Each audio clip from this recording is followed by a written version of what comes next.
All right. Thank you all for joining us today for our Lunch and Learn, where we're going to be talking about environmental grief. This is a very pertinent topic that has affected us all directly or indirectly, and it's not something that we talk about too much through the lens of grief. So we thought this was an excellent topic to bring up, especially given the more recent wildfires in California, the floods from the hurricanes that affected the Carolinas and Georgia, and just the world we live in now environmentally, that at some point or another we are all navigating grief in the environmental context. So I hope this topic brings up questions for you all, comments, discussion points. This is something we at the CBC have not presented on through this lens before. So we encourage and welcome your feedback and experience of this presentation. Let you all know who I am, I'm Dr. Dan Sheridan. I'm the clinical and training advisor for the CBC. I have been with the CBC since 2017, so I'm very happy to be here and sharing this topic with you all. If anybody has questions throughout the presentation, feel free to put them in the chat box or just call out and interrupt. I don't mind being interrupted at all. My plan is to leave some space for discussion throughout or questions, and I'll also leave some space at the end. So with that being said, let's get started.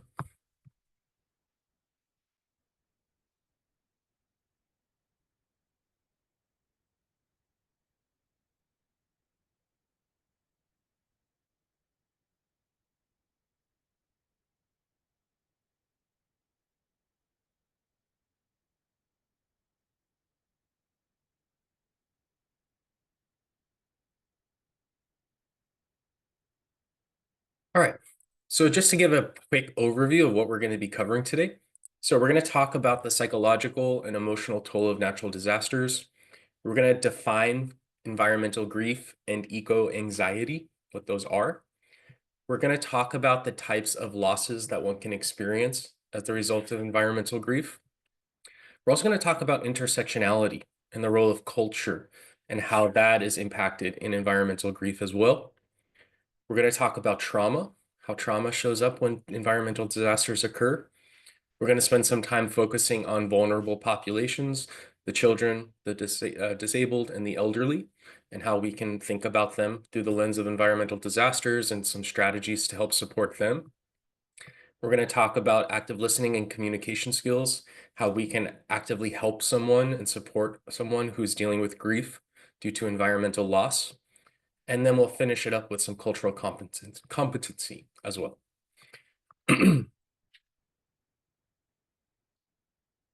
So there's various environmental disasters that one can face, particularly where we live in South Florida. Hurricanes and tropical storms are at the top of the list. West Coast, they can really experience wildfires. That's a big risk for them. Floods are very, very common and come up all the time. Droughts are another environmental disaster that can spring up, as well as industrial and technological disasters. So these are ones that we might not often think about, but this could be like an oil spill. Can be an industrial disaster that has far-reaching implications on the environment and the area. So each disaster type carries unique challenges, but shares a common ability to disrupt life at the individual and societal level. And it can often take years or decades for recovery.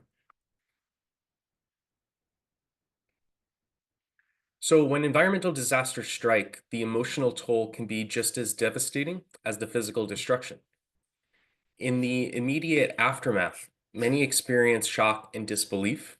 There's a feeling of being disoriented, numb, and struggling to process what's happened. This is often followed by fear and anxiety, as survivors grapple with uncertainty about their safety, their future, and the increasing threat of more disasters. But the impact doesn't stop there psychologically and emotionally. There's also chronic psychological impacts that can take hold, with some survivors developing trauma and PTSD, reliving the event through flashbacks, nightmares, or severe emotional distress. Others may struggle even with depression, feeling overwhelmed by loss, isolated from their communities, or trapped in a cycle of hopelessness. Understanding these emotional responses is crucial, not just for survivors, but those who support them as well. So, by recognizing these patterns, we can foster healing, resilience, and hope in the face of environmental tragedy. So, when we think of grief after an environmental disaster, we often focus on the personal loss first. So, this is the heartbreak of losing loved ones, of one's home, cherished possessions. But grief can also go beyond the personal. There's many who also experience environmental loss, which is mourning the destruction of familiar landscapes, ecosystems, even cultural heritage that shape their identity and sense of belonging. Beyond the immediate loss, disasters often create social and community strain as well. Displacement fractures support systems, leaving survivors disconnected from their neighbors, schools, and workplaces. And when disaster relief is slow or inadequate, frustration and helplessness can deepen, compounding the trauma. For many, this grief doesn't end when the debris is cleared.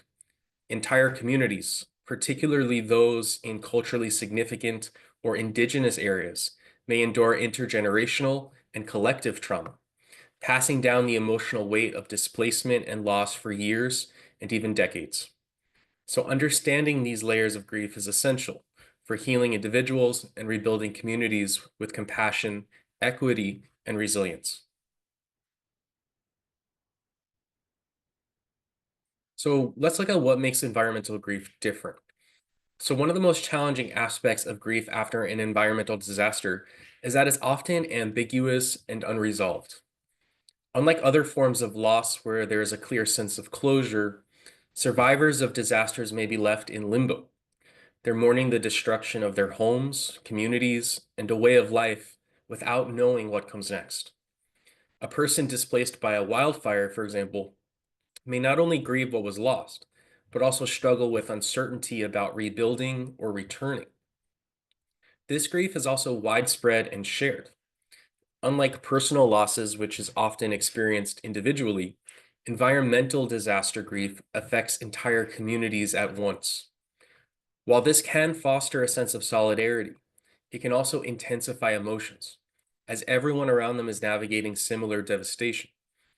The weight of collective grief can make recovery even more complex, as individuals absorb not just their own pain, but the pain of those around them. So, recognizing these unique dimensions of loss is key to providing meaningful support and fostering healing in the aftermath of a disaster. So, environmental grief is not just about personal or community loss, but it also has ecological and existential dimensions. Many people not only mourn their homes or neighborhoods, but also the destruction of ecosystems, wildlife, and natural landmarks that held deep meaning to the person. This grief can extend beyond immediate loss to broader concerns about climate change, biodiversity loss, and the uncertain future of our planet.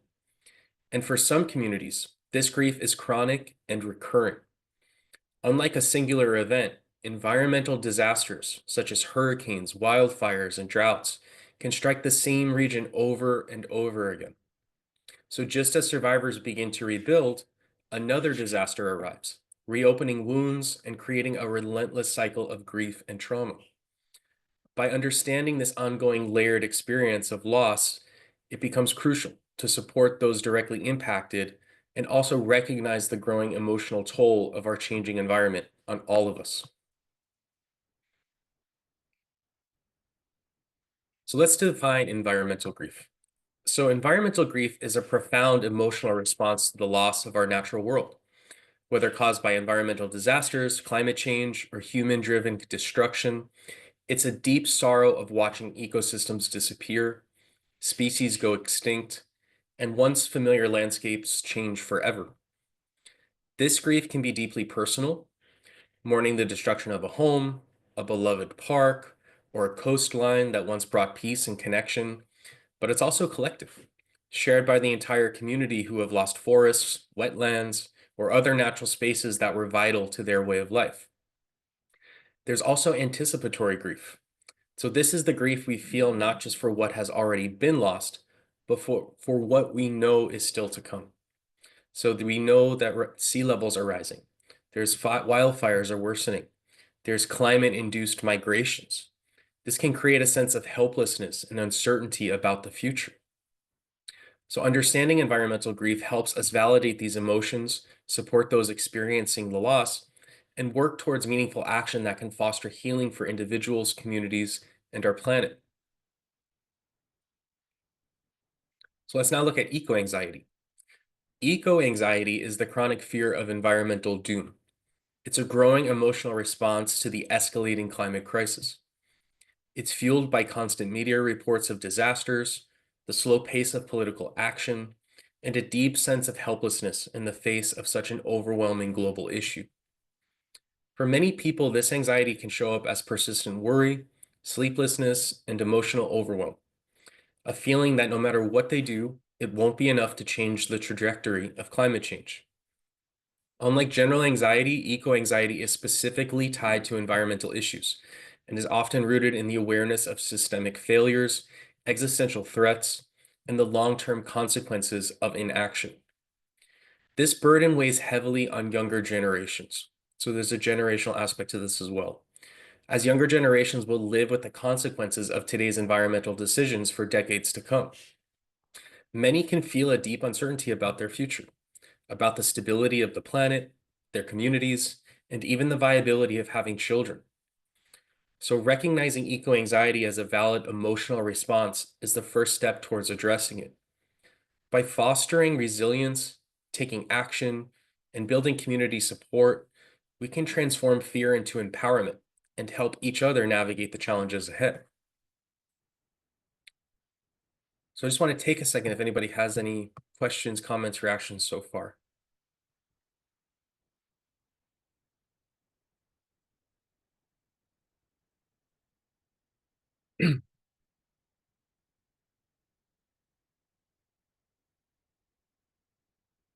All right. So now let's look at the types of losses that can be experienced. So when an environmental disaster strikes, the losses go far beyond what we can see. Personal loss is often the most immediate. So people lose their homes, their possessions, and even their sense of physical safety. But beyond the material damage, there's also a deep emotional loss. Displacement can separate families, friends, and even pets, leading to profound loneliness and isolation that lingers long after the disaster has passed. But some losses are even more profound. Cultural loss occurs when traditions, rituals, and ancestral knowledge tied to the land are erased. For indigenous communities, this is especially devastating. When sacred lands, glaciers, forests, or ecosystems disappear, it's not just an environmental loss, it can become a loss of identity. For example, Arctic indigenous people are mourning landscapes that have defined their way of life for centuries, as melting ice threatens their homes and traditions. In urban areas, ancestral lands are being cleared for development, severing deep cultural connections. These losses are not just about physical places. They represent the unraveling of history, community, and belonging. By recognizing the depth of this grief, it's essential to support those who experience it and advocate for the protection of shared cultural and environmental heritage. So environmental grief does not affect everyone equally, and this is why it's important to talk about intersectionality. It's deeply shaped by race, ethnicity, and social context, which creates stark disparities in how people experience and cope with environmental loss. One of the most pressing issues is environmental racism, the reality that communities of color are disproportionately affected by environmental disasters and environmental degradation. These communities often live in areas with higher exposure to pollution, climate risk, and an inadequate disaster relief, making their grief and trauma even more profound. One example is Flint, Michigan. A predominantly Black community was subjected to prolonged exposure to contaminated water, leading not just to health crises, but also deep emotional and psychological distress. For Indigenous communities, environmental grief is uniquely devastating. The destruction of sacred lands and natural resources isn't just about the environment.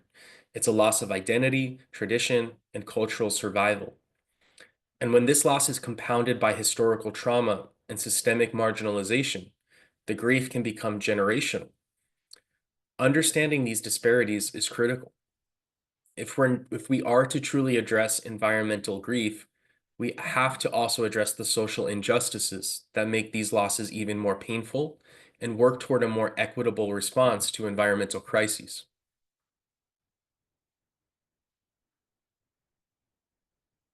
Socioeconomic status and geography also play major roles in determining who bears the heaviest burden after a disaster.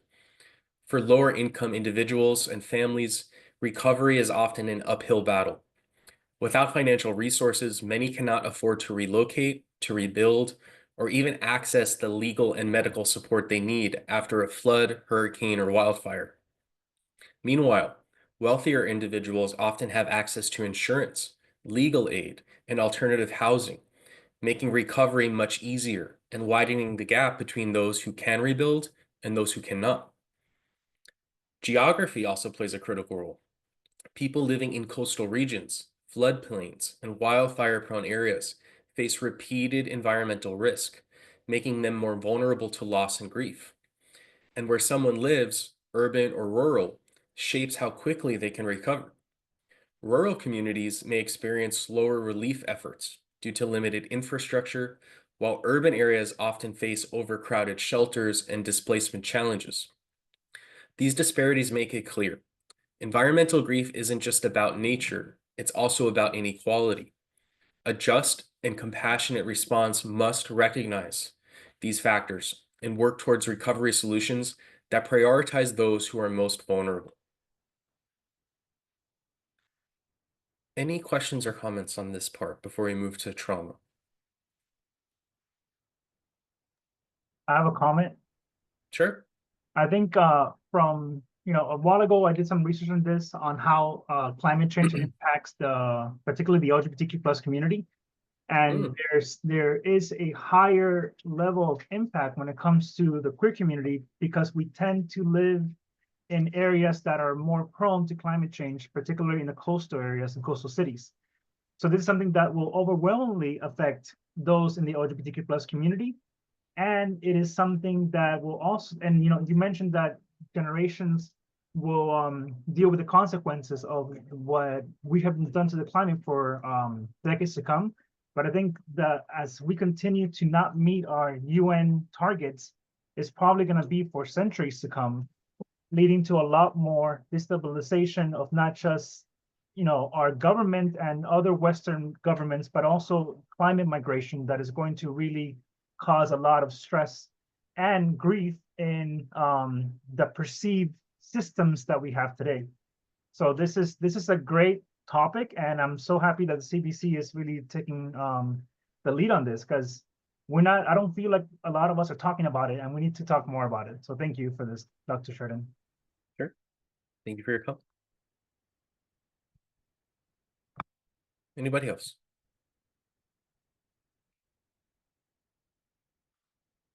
Okay. So now let's look at the intersection between environmental disaster and trauma. So environmental disasters don't just leave behind physical destruction. They also leave lasting emotional and psychological wounds. The trauma caused by these events can take different forms, shaping the way individuals and communities cope and recover. Acute trauma occurs in the immediate aftermath of a sudden disaster, like a hurricane, wildfire, or industrial explosion. People can experience shock, fear, extreme stress, struggling to process what's happening. Imagine a family fleeing from a wildfire, facing imminent danger, losing their home, and not knowing what comes next. That moment of crisis can have lasting effects on mental health. It can really stay with a person. For some, the trauma doesn't end when the disaster is over. So after acute trauma, we can develop chronic trauma. And this develops over time as survivors deal with displacement, economic hardship, and repeated exposure to environmental threats. A community living in a flood-prone region, forced to rebuild again and again, faces ongoing stress and uncertainty that takes a toll on their well-being.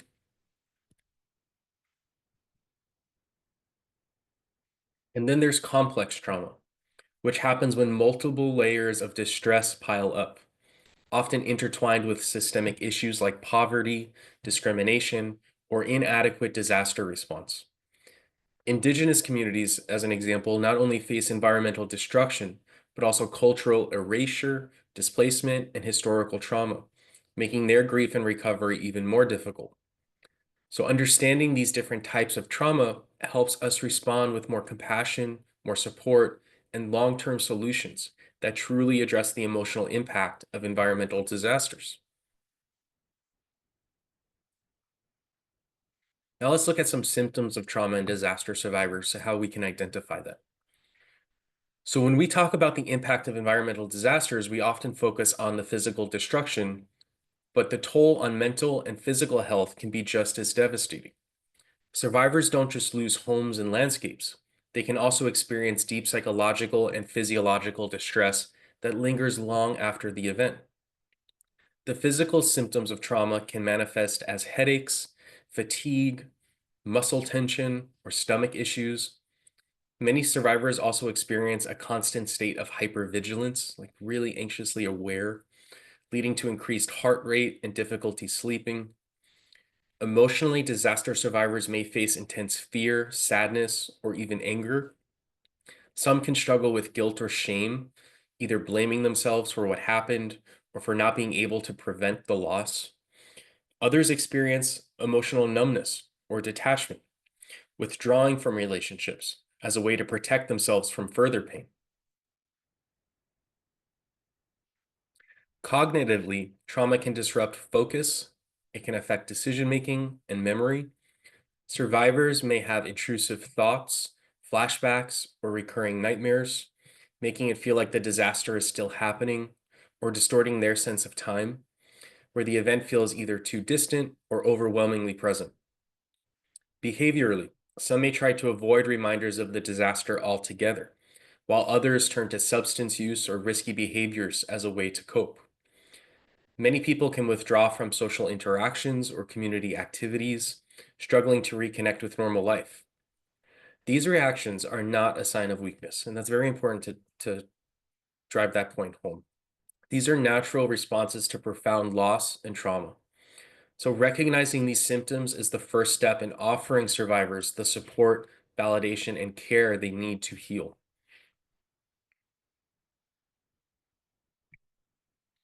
So, aside from personal trauma, we also have to focus on collective trauma. So the impact of environmental disasters does not just affect those who experience them firsthand. It can echo across generations. This is what we call intergenerational trauma, where the psychological effects of disasters persist long after the initial event. So when communities face repeated cycles of displacement and loss, like families in flood-prone regions forced to rebuild over and over again, the emotional weight of uncertainty and instability can be passed down, shaping the experiences of future generations.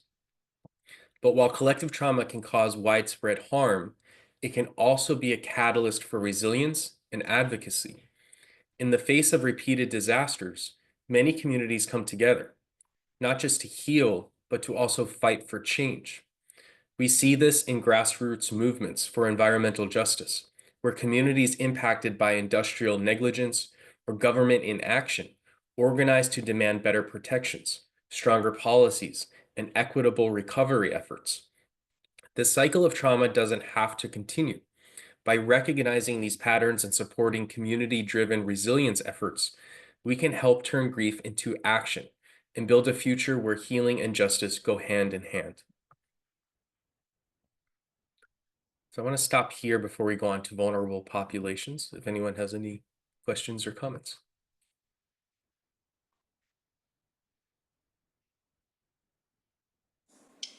Dan, I was just thinking about it. Like, I remember, of course, we remember Andrew here in South Florida, and of course, Katrina was just a huge impact across the country.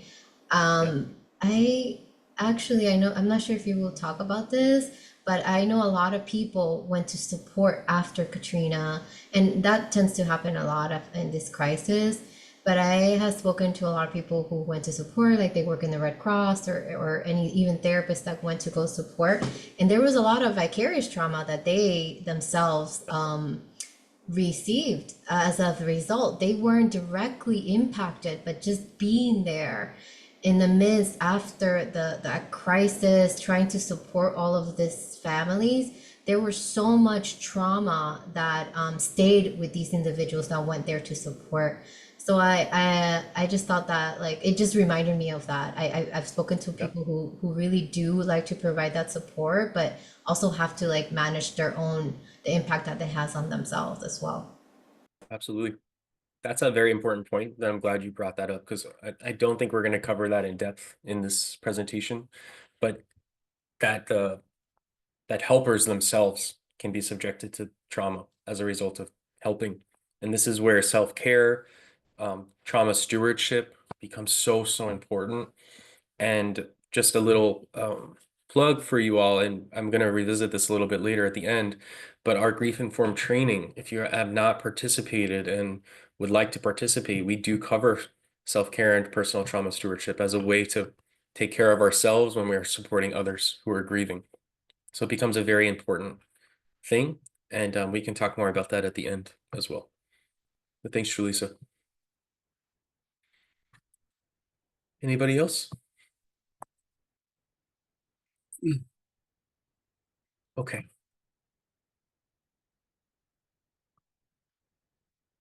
So when an environmental disaster strikes, not everyone experiences it the same way. Some of the most vulnerable populations, children, the elderly, individuals with disabilities, face unique challenges that require specialized support. For children, disasters can be particularly overwhelming because they lack the emotional regulation skills to process a crisis. They rely on adults around them for safety and stability. And when that's disrupted, we can often see signs of trauma, like regression, separation anxiety, or increased clinginess. To support children, we need to create consistent routines. So when someone's life gets turned upside down, particularly for children, a good, stable, secure routine becomes so important to let them know this is what we can, what's predictable. This is what we know what's going to happen, because so much has changed for that child in that experience. We also want to explain events in age-appropriate language. So we don't want to overwhelm them with too much detail. We want to give them what they, just the right amount of what they need to know. And that will change depending on the age. So the older the child is, the more information we can give. The younger they are, we want to keep it really simple, really basic. And if they have more questions, they'll ask.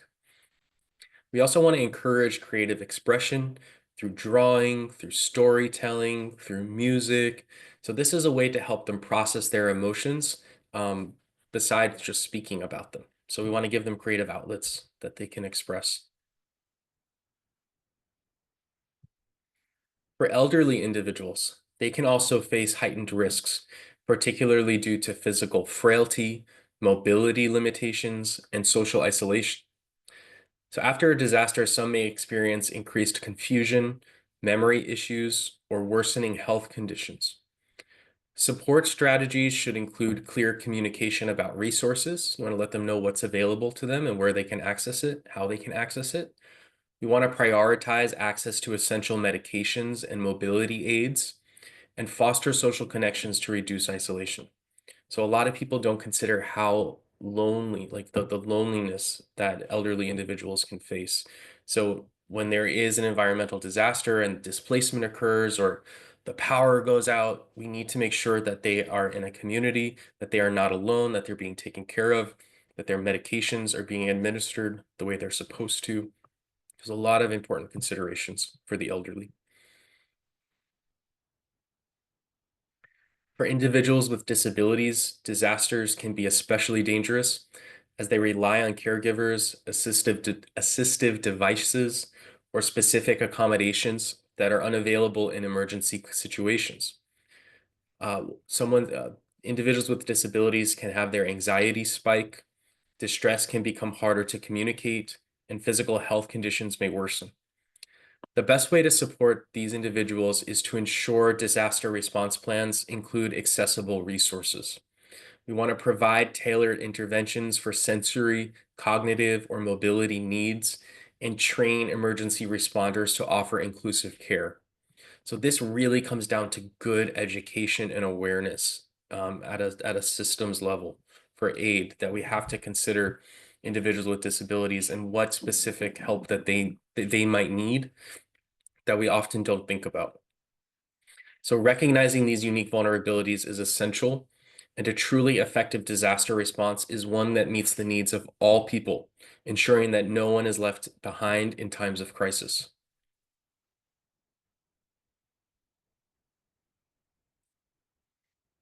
So let's talk about some active listening and communication skills as strategies for support. So when supporting someone who's experienced loss, one of the most powerful tools we can offer is active listening. In moments of grief and trauma, people don't always need solutions. They need to be heard, they need to be understood, and they need to be validated. So active listening means fully focusing on the speaker without judgment, without interruption. It's more than just hearing the words, it's about showing that we care through our verbal and nonverbal cues. So even how we sit, what we do with our hands, our eye contact, our head nods, all of that is communicating that we're listening. So one way to show active listening is through reflective responses. So paraphrasing what someone said to ensure that they feel understood. As an example, if someone says, "I don't know how to move forward after losing my home," we can respond by saying, "It sounds like you're feeling very overwhelmed by everything you've lost." So this simple act helps them feel seen and acknowledged. You're acknowledging their feeling state, which is so important. We can also use nonverbal cues, like maintaining eye contact, nodding, or keeping an open and relaxed posture, as I mentioned. Small gestures like these can communicate that we're fully present with the person. When needed, we can also ask clarifying questions, not as a way to interrogate them, but to better understand their feelings and their emotions. So as an example, you can say, "Can you tell me more about how that's made you feel?" And that kind of question can open the door to deeper conversation.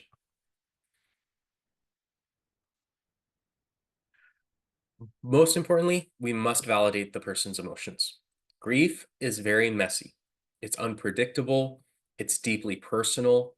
So instead of trying to fix someone's pain, which we cannot do, we can simply say to the person, it's okay to feel angry. It's okay to feel sad. It's okay to feel lost.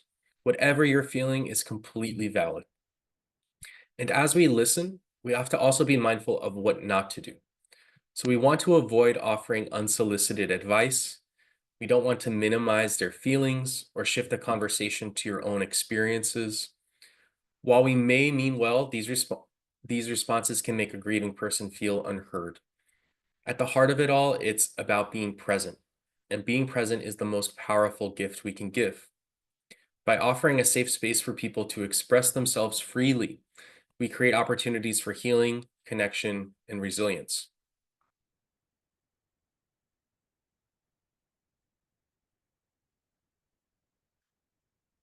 Any questions or comments before we go to trauma-informed care and what that entails? Dr. Sheridan, I was just going to add there, these are just such great informed slides. I really appreciate that you guys put this on.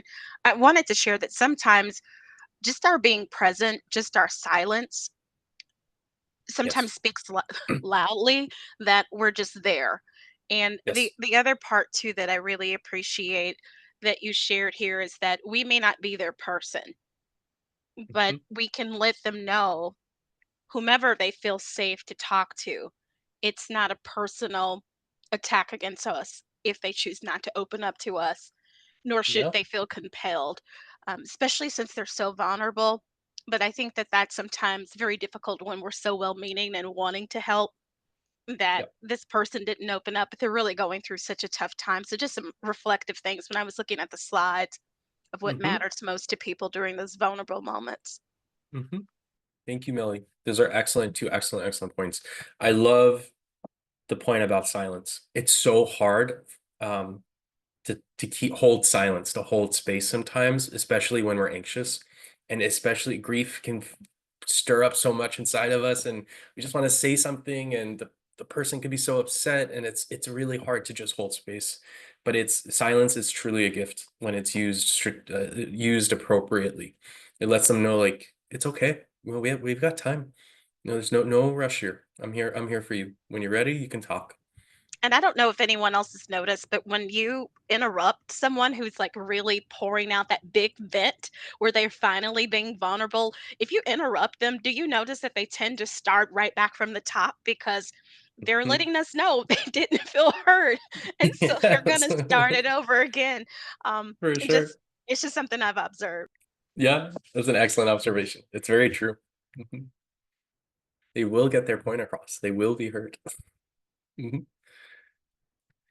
Anybody else?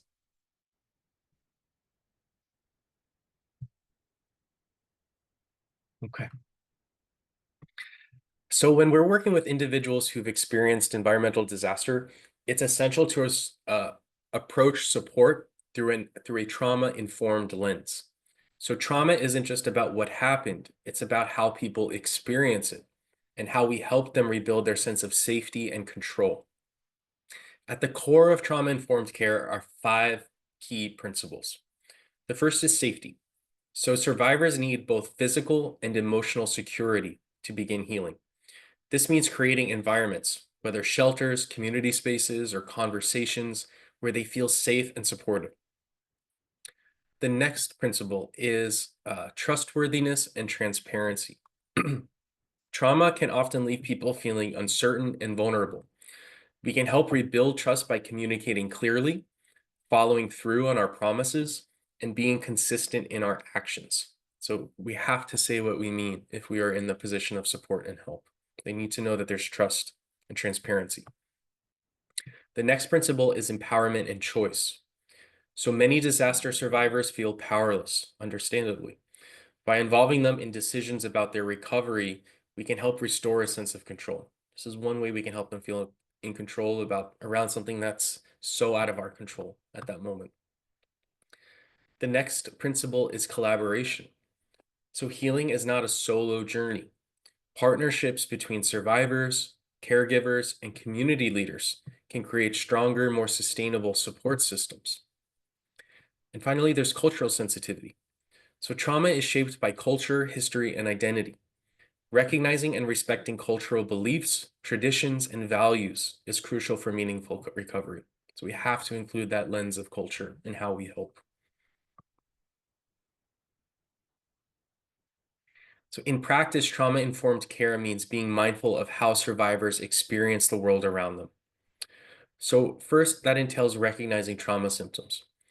Loud noises, crowded spaces might trigger distress in someone who's survived a natural disaster. So we want to keep that in mind. We also want to offer predictability by clearly explaining recovery efforts and timeliness. Uncertainty can increase anxiety, while consistency provides reassurance. We also want to take a strength-based approach. Instead of focusing only on the loss, we can highlight resilience and adaptability of survivors and how they have demonstrated that already. We also want to avoid re-traumatizing a person. So we want to use respectful language and not force survivors to relive painful experiences unless they are ready. So we always want to follow that person's lead. By integrating these principles, we don't just help people recover from a disaster, we create a foundation for long-term healing, resilience, and empowerment.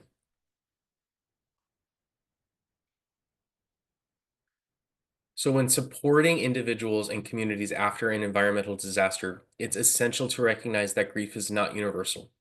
It's deeply shaped by culture, religion, and social norms. So in some cultures, public expressions of grief, such as wailing, communal mourning, or ritual ceremonies, are encouraged. In others, stoicism and privacy are valued, and emotions can be processed internally. Neither response is right or wrong. They simply reflect different ways of coping with loss and expressing grief. So beyond personal grief, environmental disasters can carry unique cultural significance as well. Losing a sacred site, ancestral land, or traditional gathering place can have profound spiritual and historical implications, particularly for the indigenous communities, as I've mentioned, whose cultural identity is deeply tied to the land. So here are some key practices for cultural competency. So to provide meaningful support, we have to practice cultural competency, not just acknowledging these differences, but actively adapting our approach to honor them. So cultural humility is key. We should approach every individual in community with a willingness to learn, not making assumptions, but asking questions and listening. So open hearts, open minds. Adapting communication styles is also essential. Language barriers, nonverbal cues, and different ways of expressing empathy need to be considered to ensure survivors feel seen and heard. We also want to engage community leaders, whether that's religious figures, tribal elders, or grassroots organizers. These can help ensure that our support efforts align with cultural values and traditions. So we don't want to come in and steamroll over cultural ways of being and approaching problems and situations. They are the experts of their own land and their own community. We also want to provide culturally relevant resources, such as grief support in multiple languages or recovery plans tailored to community needs. And this makes assistance more accessible and impactful. So ultimately, cultural competency is about respect. It recognizes that every community has its own way of processing grief, and it makes sure that our support reflects not just their loss, but also their identity, their history, and their humanity. So when supporting survivors of environmental disasters, one of the most important things we can do is acknowledge and validate their loss. Too often, well-meaning people try to comfort survivors with phrases like, "At least you're safe," or "things could have been worse." But statements like these, while they have the intention to help, they can feel incredibly dismissive of the depth of their grief. So we never want to say the words "at least." If you ever catch yourself saying the words "at least," just try to stop yourself, because whatever comes out, it's not going to land well for the person, even though we're really trying to help.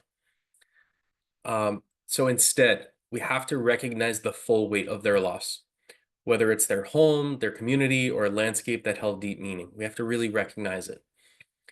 But healing also doesn't happen in isolation. Connection is key. When survivors share their experiences with others who truly understand their pain, it creates a sense of solidarity and support. Providing spaces where people can share their stories, whether through community gatherings, support groups, or one-on-one conversations, helps them feel less alone in their grief. We want to provide a space where grief can be shared, people can connect. And another powerful tool for healing is action. We want to encourage survivors to participate in recovery efforts, advocacy, or in ecological restoration. And this can help restore a sense of purpose and control in a grieving person's life. Planting trees, rebuilding homes, or working on conservation projects, these are tangible ways to transform grief into something meaningful. And finally, we have to help survivors reimagine their future. Trauma and loss can make it feel like life will never move forward, but by setting achievable goals and reminding them of their past strengths and resilience, we can help them rebuild not just their homes, but their sense of self as well. So true healing happens when survivors feel seen, they feel supported, and they feel empowered, not just to survive, but to move forward with hope. So that brings me to the end of the presentation. I'd like to open it up to any questions or comments people might have, and then we'll talk a little bit more in depth about who we are if you're not familiar with the Children's Bereavement Center and the services and programs we offer.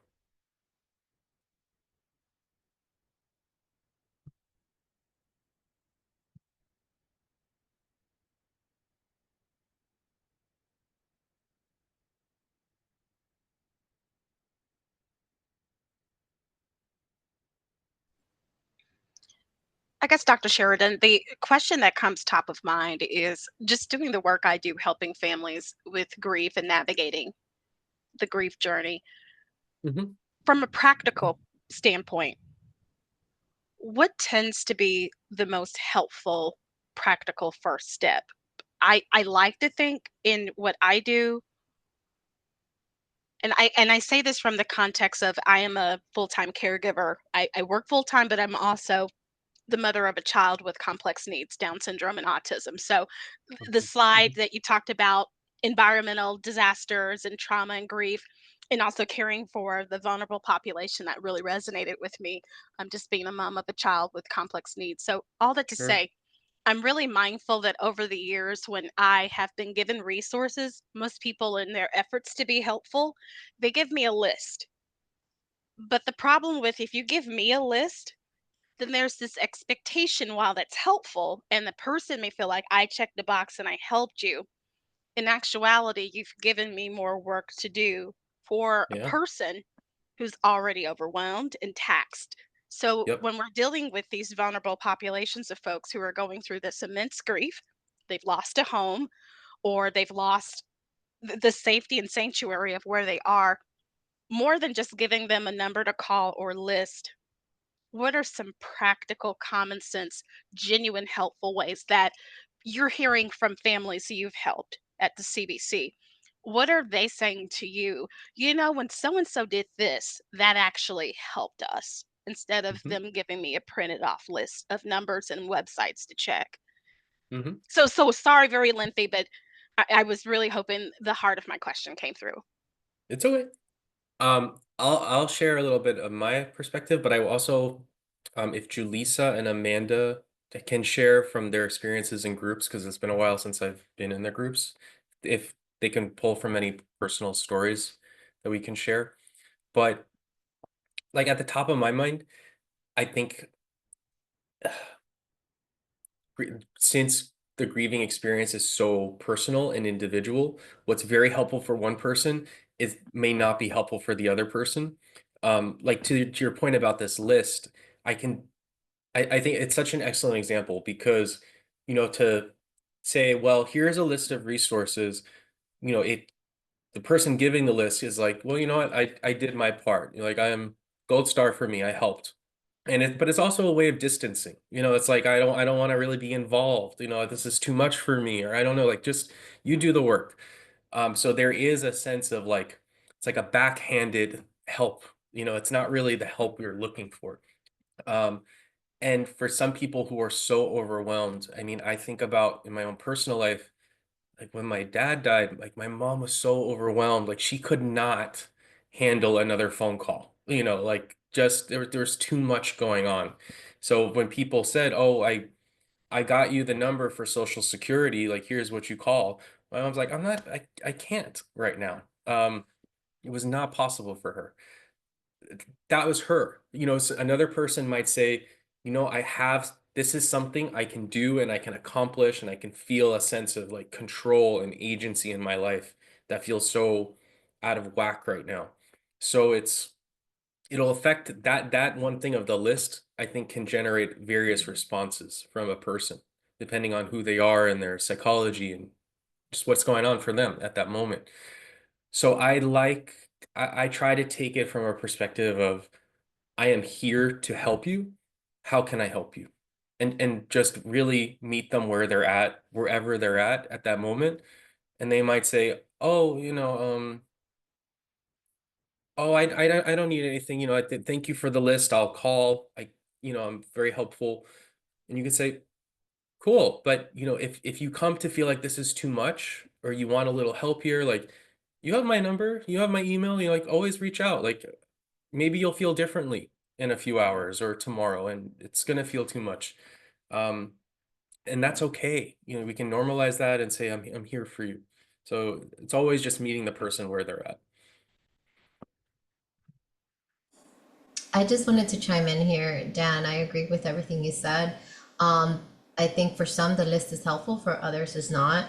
I always think of a list like when you go to the grocery store and you're standing in the aisle and you have a million choices of beans to buy, and it can just feel overwhelming.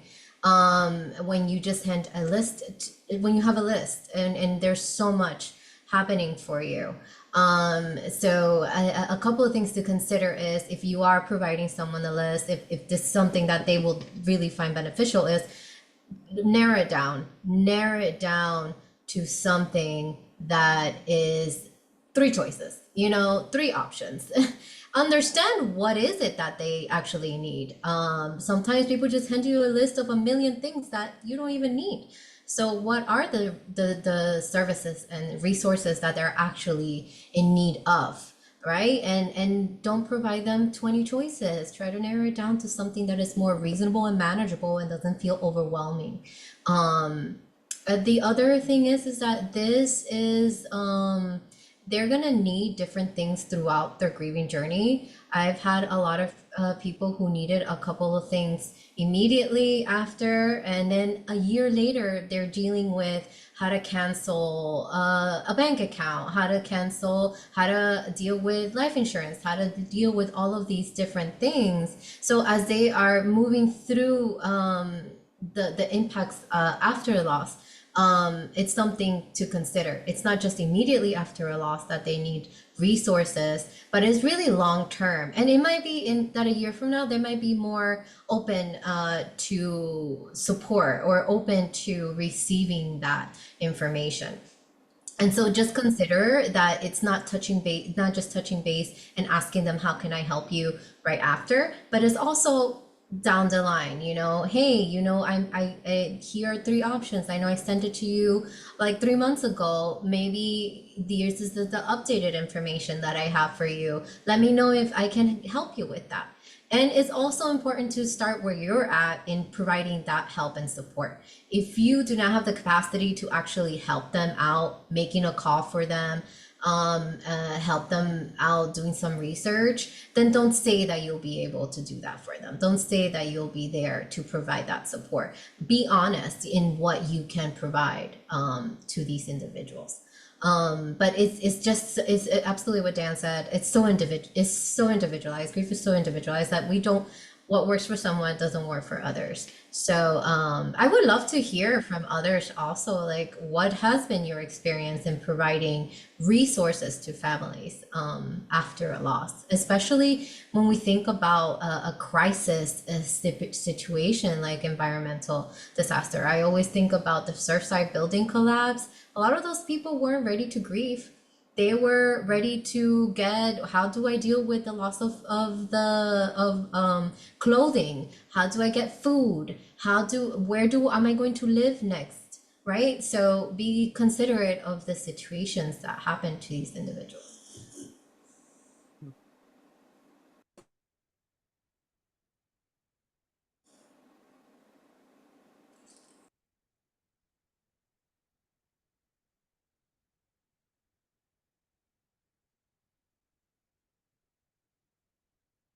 Thanks, Julissa. I think it really highlights that at times grief can be a privilege. If you think about Maslow's hierarchy of needs, like I need a house. Time to grieve right now, especially with disasters, environmental disasters. And I mean, in more of like a humorous perspective, like the list, the 20 things, I think is very important what you brought up, Julissa, but it reminds me of like a Cheesecake Factory menu. Like there's too many options. Like I don't know what I want. Like give me three choices of what's available. I look at that menu for too long. Everything starts blurring after a while. Yes. I'm the person of threes. I will offer you three of whatever, Yes. just that's my go-to number, Uh-huh. and if those three don't work, okay, I'll give you another three and let's see what we got going on. But Mhm. absolutely, the Cheesecake Factory menu is overwhelming. It is overwhelming, I have to say. I found with the families that I'm helping, what's helping them, or at least the feedback they're giving me. And I'm so glad you guys made the distinction that everybody's different. The list works for some because they do. You're right. They have that agency, Dr. Sheridan, to they've got to do something, and it helps them to keep some stability while Yeah. everything else is falling apart. But for the others, I will say to them in some form of fashion, why don't I call? I shared the 2 or the 3. So Julie said, I'm so glad you mentioned that because the 2 or 3 is just what they need in that moment, and they can digest that. So I'll do a quick call to see Mhm. if there's a point of contact, and then when I do give them the list says, "Here are the resources," and then there's the small note, "Talk to Sue at this organization." She even provided her personal cell phone number, said you can call her. So it's Mhm. warmed up. It's not just a cold list. It's a list that's been loved on a little. Yeah. So those families feel, I notice that they tend to outreach more, or I get an email because, again, 1 o'clock in the morning, you can't sleep, and you finally get a quiet minute and you can think, you can Yep. fire off an email. So I try to Absolutely. grab those things just to warm it up for families because I do have that capacity to help them at that level. I know that's not always available to us, to be able to make the calls. And then the other thing I try to do is I don't wait for them to ask. I say, hey, I gave these to you. Would it be helpful if I called? Mhm. I leave out the language of let me know if you need because I know they need. And just having done this enough, and again, as a caregiver, I try to take out the let me know what you need, only Mhm. because I know as a caregiver, you say to me, let me know what you need. I'm never going to call you. I'm never going to let you Yeah, know. that's a good I point. don't want to be a Mhm. burden. So, Mhm. Melody, I love a couple of things you just say. First of all, the list that's loved on. I love that concept. Yes, of Mhm. course. A list, a resource list that is loved on, that is really like people really know what's happening with this information. I'm Yep. gonna use this all the time now. And also the idea of let me know. Yes, there's so many people that have a hard time verbalizing I need support. I need help, you know? And so you're absolutely right. When you remove the let me know, that aspect of it, it's immediately like, okay, I can do this. Sometimes Yep. just sitting next to the person while they're making that call, sometimes just dialing the number for them and they can yes, continue. Like that's enough of a support to get the ball rolling for them, right? I So Mhm. thank know. you for those perspectives. Thank you.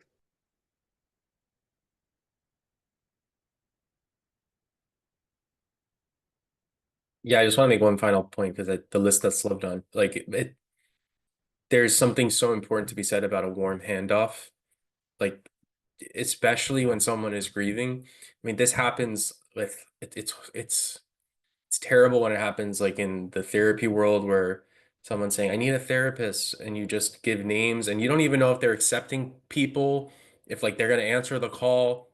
Like you want them to know that if you call this person, they're going to answer and they have availability to see you. And you know, it matches your insurance or your scheduling needs, whatever it is, that you are not going to hit a dead end because it's demoralizing, it's deflating, it takes so much energy to make the call. So we want to make sure it's very vetted, the list. Actually, that's a good point. I remember I attended this presentation once that talked about um, that specific thing, Jan, about what happens to people, how an organization had to shift on how they provided those resources, right? Because they were referring them to an organization that no longer existed or really wasn't open for part of the year or something like that. So Hmm. keeping those resources up to date is crucial. Yep. Thanks.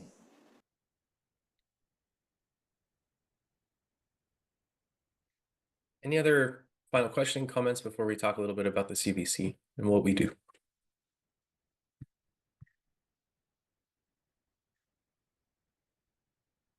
Okay. So about us. So we are a 501(c)(3) nonprofit, and we provide free grief support groups for all ages, starting as young as 4 years old. We also have a Lift from Loss division of CBC, which provides support for young adults and adults. We were founded in 1999, so we've been around for 25 years now. And our clinical team includes national grief experts, thanatologists, which are experts in the study of death and dying, and we have mental health professionals as group facilitators. We do service all 3 counties of South Florida, and we are also nationwide now because we do all of our groups virtually. So people from all over the country are joining our groups. We also have free resource articles available online. So if you go to our website, childbereavement.org, you'll be able to download those and share them with people. They're in PDF format. So just a little bit about our philosophy around grief and how we approach loss. So for us, grief is a natural, healthy reaction to loss. There's nothing wrong with grieving. We all grieve. So we want to take away any stigma people might feel, any shame they might feel about their loss, and let them know it's okay what you're feeling. We also believe everyone has the capacity to heal. So no one is broken forever. You can heal from this experience. You can heal from this loss. We also believe that everyone grieves differently, as we talked about before. So it might look different, it might last a different amount of time, it may be different levels of intensity. So we want to normalize that the way you are grieving is completely fine, even though it might look different or last a little bit longer or shorter than the person next to you. We also believe that relationships continue after the person has died. So we never tell someone you need to forget the person, you need to let them go, you need to move on. We want to try to help you find a way to stay connected to your loved one, even though they're no longer physically here. And that will look different for each person. It could be through cooking, it could be through poetry, writing, whatever you feel helps you prayer. However you feel like you can remain connected to your loved one, we want to help foster that and help you find that. We also believe in the power of social support, which is why we provide grief support groups. So it's not helpful to grieve alone. We don't want anybody to grieve alone. We want a community where you can be yourself, share what's going on for you that day, that hour, and have an experience of feeling understood, feeling seen, and not feeling like you're all by yourself with this feeling. And finally, we believe that grief can be transformative and lead to positive growth. So in a loss experience, you can learn a lot about yourself. You can develop strengths you never knew you had or didn't know exist. So not only in our groups do we focus on the loss and the grief that someone experiences, but we also try to take time to celebrate the strengths that a person has demonstrated, the things that they never thought they were able to do but can now do. So we want to take a strengths-based approach to grief and loss as well, and post-traumatic growth. This picture of the backpack of rocks is here intentionally, and we think of it as a metaphor for our grief support groups. So when you go through a loss, someone you love has died, it's like being given a backpack full of rocks. Nobody wants a backpack full of rocks. It's heavy, it's uncomfortable, but it's what you got at the moment. And coming to a support group is an opportunity to begin to look at those rocks in the backpack and to ask yourself, do I want to hold on to this rock for another week, or do I want to let this one go? And the idea is that over time, you're going to be more willing to let go of those rocks. We can never get rid of your backpack. We can never get rid of that loss, but we can help you live with the loss in a way that's much more comfortable, that's lighter, that doesn't burden you and weigh you down so much. So as I mentioned, our groups are free for all ages. There's no cost to attend. We start as young as 4 years old. Our groups are open to any loss due to death, so suicide, homicide, accident, illness. We have groups that are age appropriate. So we have groups for elementary school groups, younger elementary, older elementary.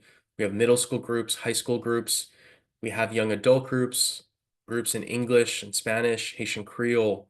We have a dedicated child loss group. We have a dedicated perinatal and infant loss group. All of our groups are co-facilitated by mental health professionals and trained volunteers.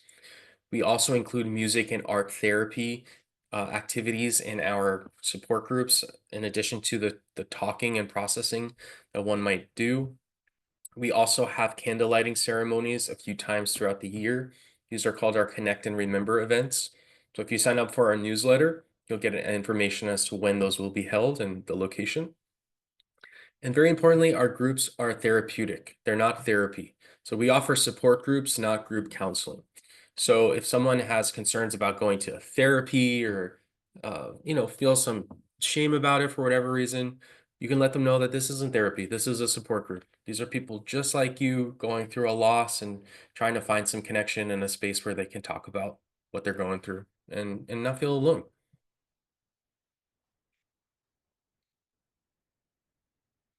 Just a few rules and who can join. So everybody new is required to register. It's a very simple registration process, which I'll talk about at the end.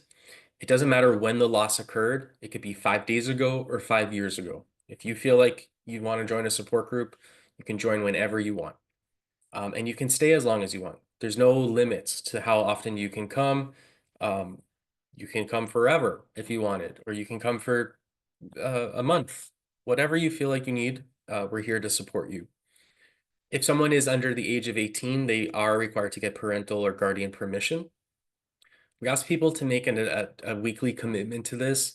So each week is different. So we want to say, try it out for a month. So try it, make a weekly commitment, and come on time. Try to give this the best experience possible. We do have something which we call an I pass rule. So that means there's no requirement to speak in our groups. If you want to come and you just want to listen and just feel not alone and there's a space with other people, that's totally fine. If you don't want to talk, you can just say I pass and we move on. We don't question it. We don't say why. We just let you be. We welcome anyone who's lost a loved one.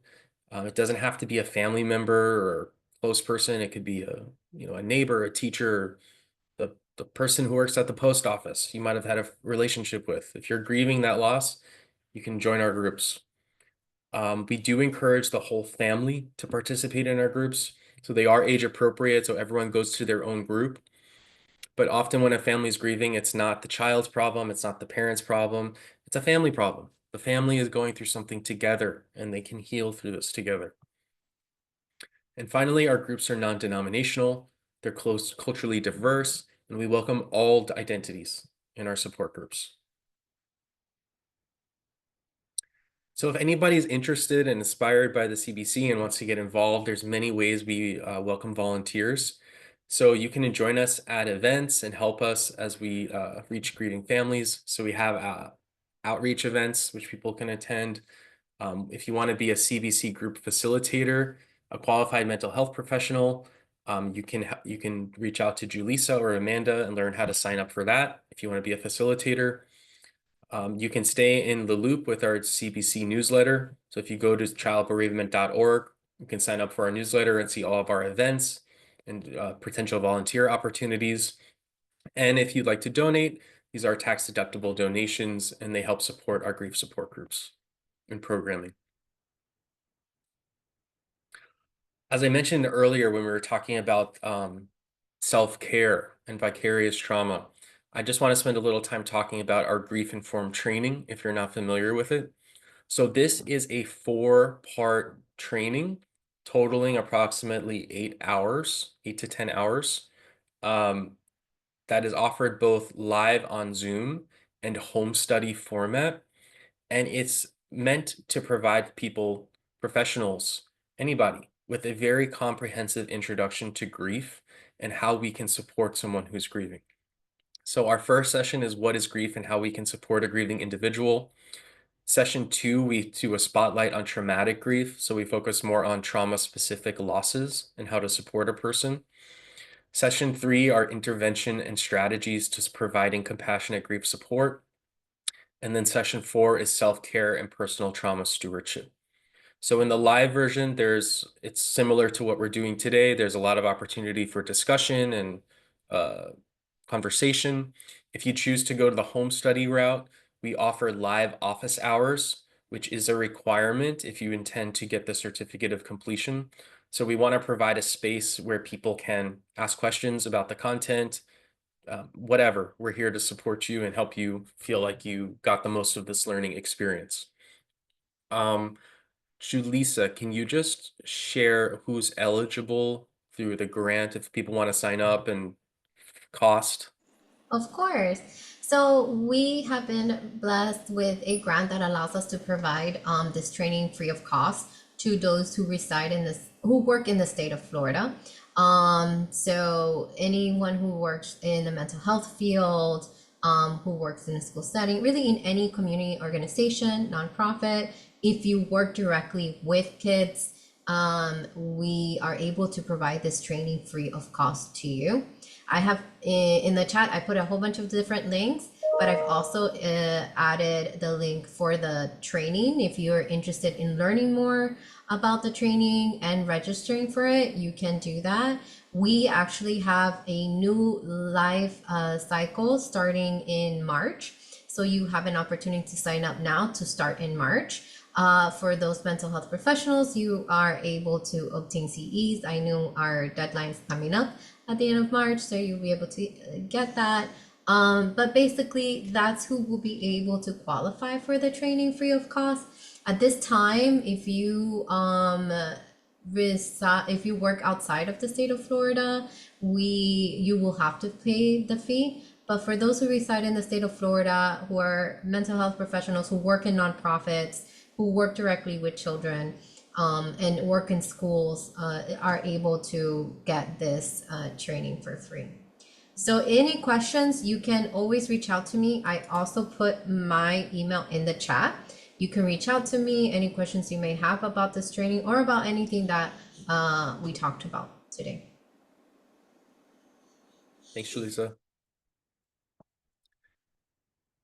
And finally, just a few community events going on. So as you're here now, we're here for the Lunch and Learn. So these happen quarterly on Zoom. So keep an eye out for the next one that will come up.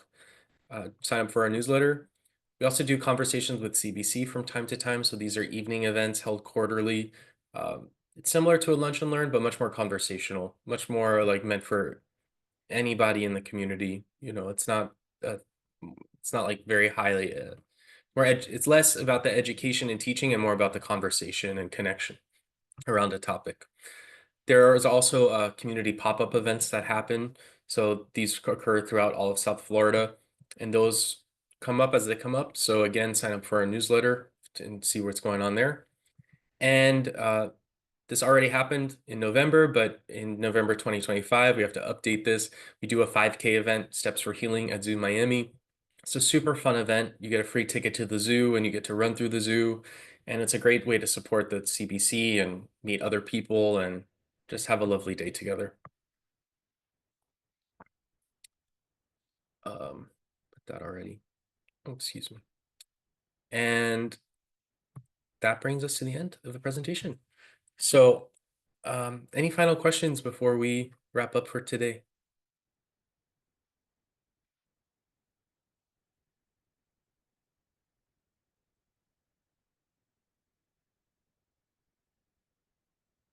All right, everyone. Well, it was a pleasure presenting for you all. If anybody has any questions or follow-up, feel free to reach out to me, Julissa, or Amanda. I'll include my email in the chat.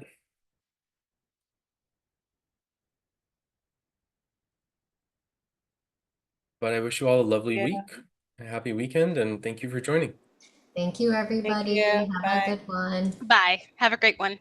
Bye. Thank you.